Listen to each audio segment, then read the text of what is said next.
வணக்கம் நண்பர்களே. இன்று குழந்தைகள் படிப்பில் அதிக கவனம் செலுத்த பெற்றோர் என்ன செய்ய வேண்டும் என்பதை பார்க்கலாம்.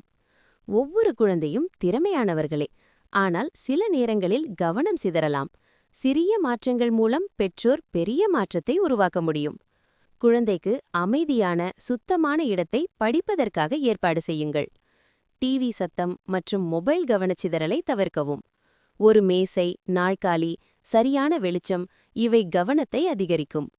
ஒவ்வொரு நாளும் ஒரு குறிப்பிட்ட நேரத்தில் படிக்க பழக்கப்படுத்துங்கள். 30 முதல் 40 நிமிடங்கள் படித்து 5 முதல் 10 நிமிடங்கள் ஓய்வு கொடுங்கள்.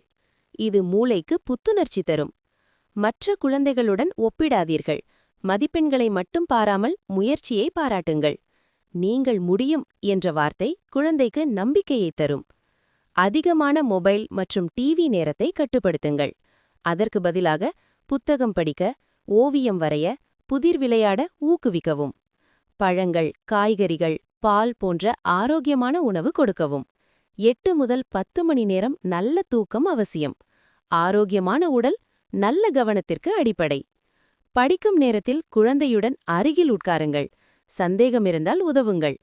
பெற்றோரின் அன்பும் ஆதரவும் குழந்தையின் கவனத்தை அதிகரிக்கும். பெற்றோர்கள் குழந்தையின் முதல் ஆசிரியர்கள். அன்பு, பொறுமை, வழிகாட்டுதல் இருந்தால் குழந்தை நிச்சயமாக வெற்றி பெறும். நாம் அனைவரும் சேர்ந்து குழந்தைகளின் எதிர்காலத்தை உஜ்வலமாக மாற்றுவோம். நன்றி.